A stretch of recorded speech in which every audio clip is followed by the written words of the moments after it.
SNX Marathi, Siddheshwar news express, सत्यासाठी SNX सोबत.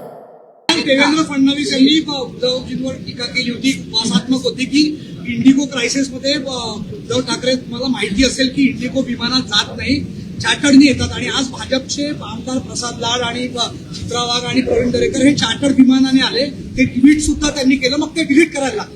मला वाटतं काल फडणवीस साहेबांनी जी टीका उद्धव साहेबांवर केलेली आहे ह्याच्यात 2-3 गोष्टी महत्वाच्या पाहण्यासारख्या आहेत.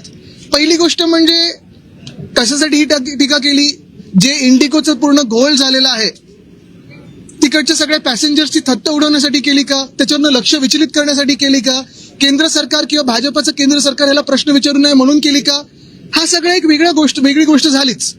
पण काल स्वतः मुख्यमंत्री हे चार्टर्ड प्लेनने आले, त्यांचं विमान 2दा मुंबईला गेलं, इतर मंत्र्यांना आणलं, दोन्ही उपमुख्यमंत्री चार्टर्ड प्लेननी आले, आज काही भाजपचे आमदार चार्टर्ड प्लेननी आले.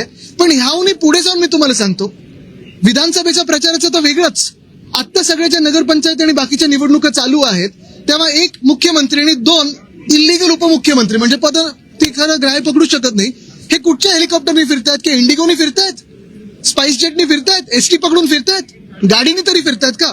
एक उपमुख्यमंत्री तरी असे आहेत जे गद्दार आहेत, त्यांच्या गावी जायला रस्ते नाही आहेत, 2-2 हेलिकॉप्टर जातात.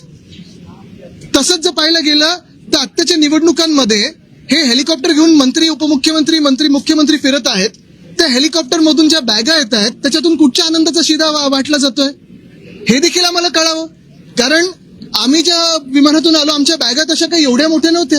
हे प्रचारात 3 तासासाठी तिथे जातात, 20 मिनिटासाठी जातात, पण आनंदाचा शिदा ह्या मोठ्या मोठ्या बॅगेतून घेऊन जातात. हा कुठचा वाटप नेमका होतोय?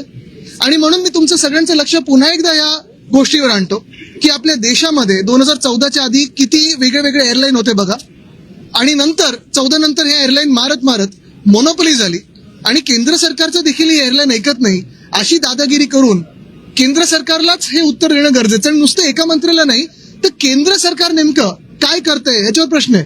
रुपये बघा पडलेला आहे, 90च्या पुढे गेलेला आहे. एशियामधली सगळ्यात खराब परफॉर्मिंग करन्सी ही आपली आहे, रुपयाची.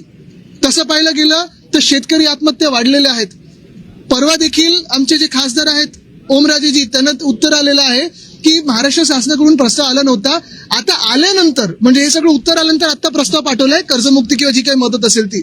म्हणजे एका बाजूला साफ लोकांबरोबर खोटं बोलायचं आणि दुसऱ्या बाजूला थट्टा करून लोकांचं लक्ष विचलित करायचं, ही त्यांची प्रवृत्ती.